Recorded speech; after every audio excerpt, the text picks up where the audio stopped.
दोस्तों नमस्कार। Daily read book में आप सभी का स्वागत है। आज हम लोग इस वीडियो में 8 फरवरी 2021 का पेपर देखेंगे और यह पेपर फर्स्ट शिफ्ट में पूछा गया है और यह पेपर एनटीपीसी सीबीटी 1 का पेपर है और यह वीडियो 33वां वीडियो है, यानी इससे पहले 32 वीडियो बन चुका है, यानी 32 पेपर का अध्ययन हम लोग कर चुके हैं। अगर आप लोग पिछले पेपर नहीं देखे हैं तो वीडियो के डिस्क्रिप्शन में सभी का प्लेयर लिस्ट दिया हुआ है, वहां से आप एक एक करके देख लीजिए ताकि आगे आने वाले एग्ज़ाम में आपको बहुत ही फ़ायदा होगा। आपको एक आइडिया लग जाएगा कि आगे आने वाले एग्ज़ाम में आपको किस तरह से मेहनत करना चाहिए या आयोग किस तरह से प्रश्न पूछते हैं। इसलिए आपको ये सब पेपर को देखना चाहिए। ये सभी पेपर बहुत ही इम्पोर्टेंट है किसी भी एग्ज़ाम के पॉइंट ऑफ व्यू से। और जनरली यह पेपर तो है एनटीपीसी यानी रेलवे का, तो इसलिए रेलवे में ज़्यादा यह फ़ायदा करेगा। तो चलिए आज स्टार्ट करते हैं। यह 33वां पेपर है। अगर आप इन सभी पेपर का पीडीएफ लेना चाहते हैं तो वीडियो के डिस्क्रिप्शन में टेलीग्राम लिंक दिया हुआ है, वहाँ से आप टेलीग्राम ज्वाइन कर सकते हैं। पिछले कुछ वीडियो में टेलीग्राम लिंक में थोड़ा प्रॉब्लम था। एक भाई ने इसके लिए कमेंट किए थे कि पीडीएफ डाउनलोड नहीं हो रहा है, तो उस समस्या का समाधान कर दिए हैं।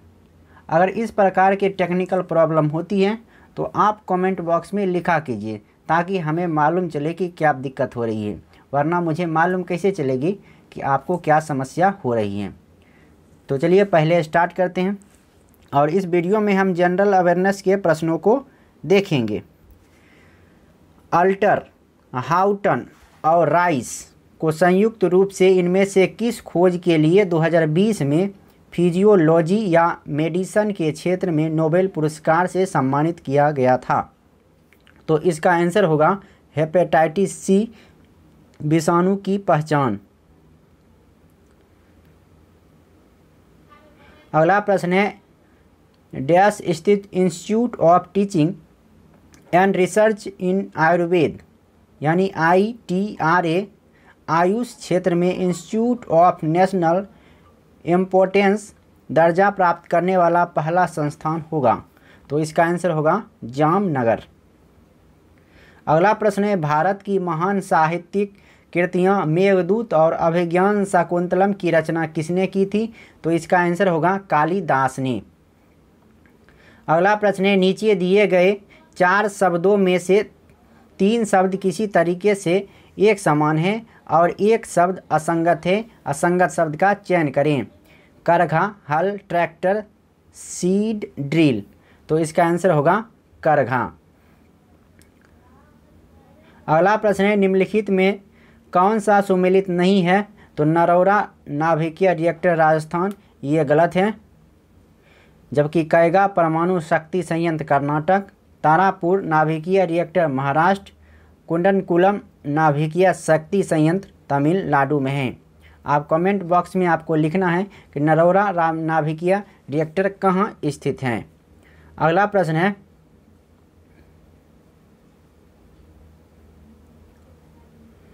भारतीय संविधान की किस अनुसूची में राज्यों व केंद्र शासित प्रदेशों और उनके अधिक्षेत्रों की सूची शामिल है?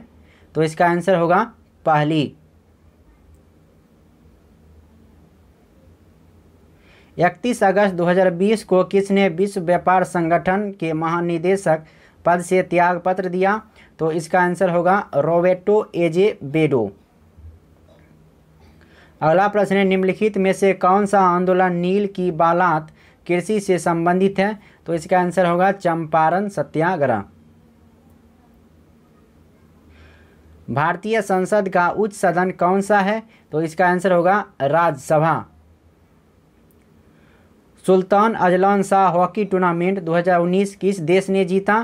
तो इसका आंसर होगा दक्षिण कोरिया। विविध विषयों पर वैज्ञानिक जानकारी के संग्रह बृहत संहिता को किस द्वारा लिखा गया है? तो इसका आंसर होगा बराहमिहिर।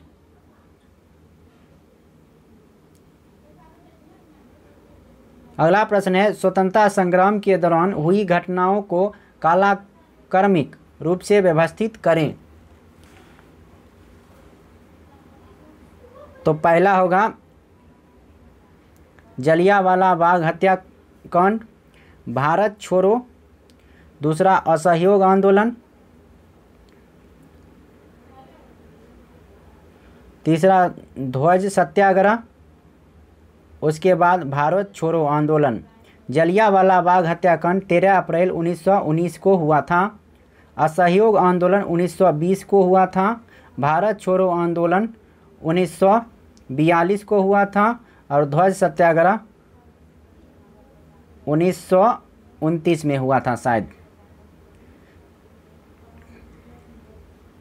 अगला प्रश्न है, नियाग्रा फॉल्स डैश की सीमा पर स्थित है। तो इसका आंसर होगा कनाडा और यूएसए। अगला प्रश्न है, प्रसिद्ध पुस्तक इग्नाइटेड माइंड्स के लेखक का नाम बताइए। तो इसका आंसर होगा एपीजे अब्दुल कलाम। अगला प्रश्न है, फल आम का वैज्ञानिक नाम क्या है। तो इसका आंसर होगा मैंजीफेरा इंडिका। अगला प्रश्न है, रेशम डैश से प्राप्त किया जाता है। तो इसका आंसर होगा बॉम्बिक्स मोरी। अगला प्रश्न है, ब्रिटिश सेना के किस भारतीय सिपाही ने 1857 के भारतीय विद्रोह के फैलने से तुरंत पहले की घटनाओं में महत्वपूर्ण भूमिका निभाई थी। तो इसका आंसर होगा मंगल पांडे। निम्नलिखित में से किसकी स्थापना भारत के योजना आयोग के विकल्प के रूप में की गई है। तो इसका आंसर होगा नीति आयोग। अगला प्रश्न है, कोलकाता बंदरगाह किस नदी पर स्थित है। तो इसका आंसर होगा हुगली नदी पर।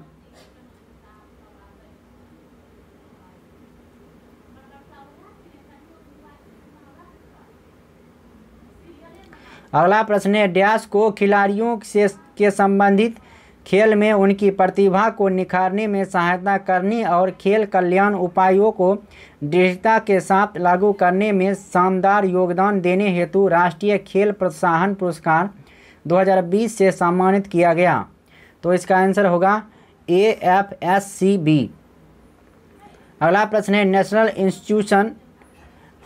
इंस्टीट्यूशनल रैंकिंग फ्रेमवर्क यानी NIRF 2019 के अनुसार इनमें से कौन सा विश्वविद्यालय या संस्थान भारत में समग्र श्रेणी में प्रथम स्थान पर है।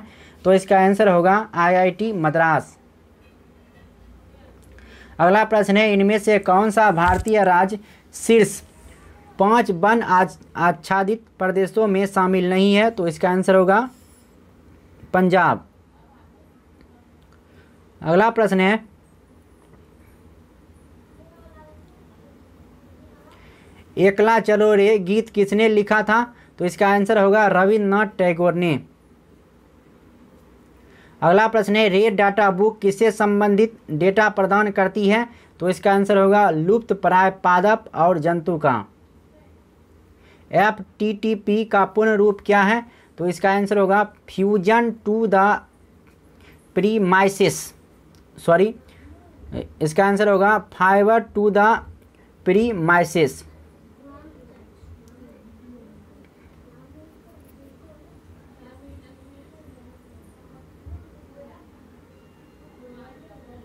अगला प्रश्न है, भारत सरकार की किस योजना के तहत ग्रीनफील्ड उद्यम स्थापित करने हेतु कम से कम एक अनुसूचित जाति या अनुसूचित जनजाति उधारकर्ता एवं कम से कम एक महिला उधारकर्ता के लिए प्रति बैंक शाखा 10 लाख से 1 करोड़ तक का ऋण उपलब्ध किया जाता है। तो इसका आंसर होगा स्टैंड अप इंडिया स्कीम।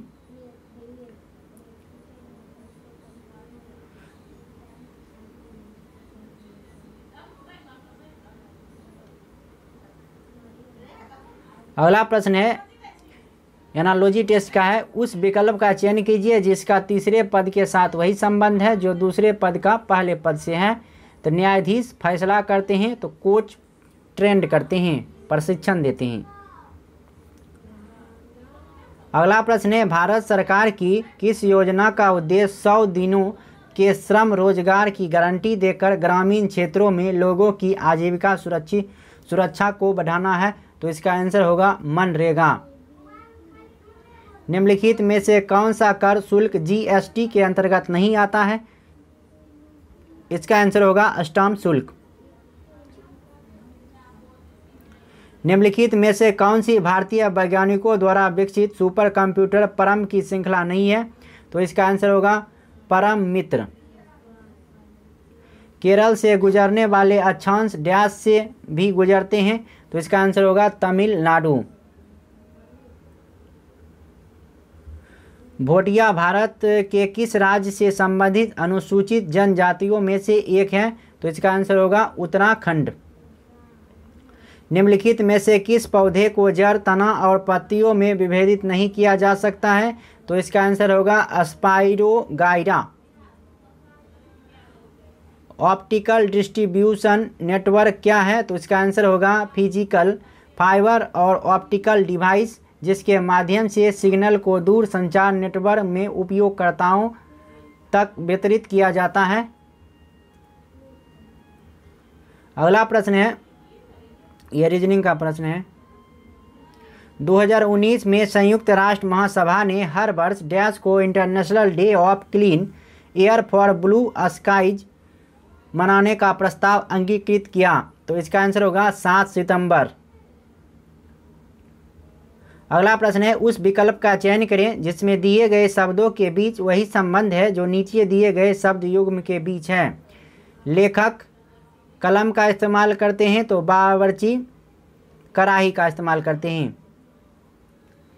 निम्नलिखित में से कौन सा विकल्प राज्य विधानसभा विधायकों की संख्या के संयोजन के संदर्भ में गलत है? तो इसका आंसर होगा दिल्ली 50। निम्नलिखित में से कौन सा कथन भारत के बैंकों के संदर्भ में सही नहीं है? तो इसका आंसर होगा भारतीय रिजर्व बैंक भारत का निजी बैंक है।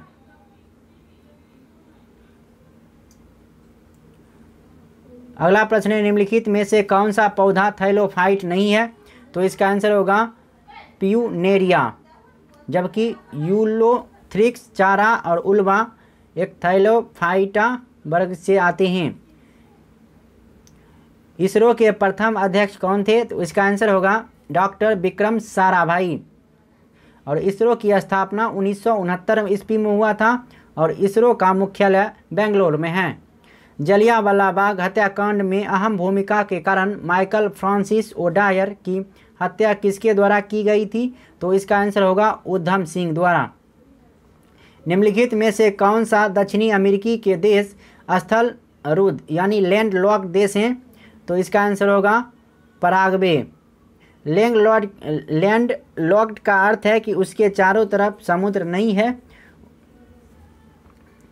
निम्नलिखित में से किस संगठन का मुख्यालय सुमेलित नहीं है? तो ओपेक का मुख्यालय वियना है, यह ज्यूरिख गलत है। यूनिसेफ का मुख्यालय न्यूयॉर्क है। विश्व बैंक का मुख्यालय वाशिंगटन डीसी है और नाटो का मुख्यालय ब्रुसेल्स है।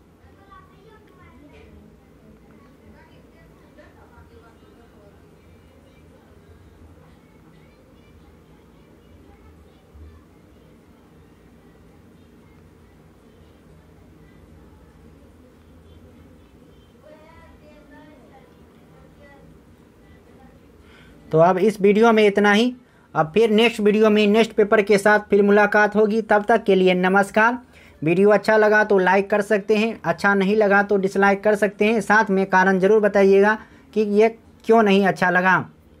चलिए फिर मिलते हैं, तब तक आप पढ़ते रहिए, बढ़ते रहिए, अच्छी तरह से पेपर को एनालिसिस कीजिए और जो आप में कमी है उस पर ध्यान दीजिए और जो आ रहा है उसको भी रिवाइज करते रहिए।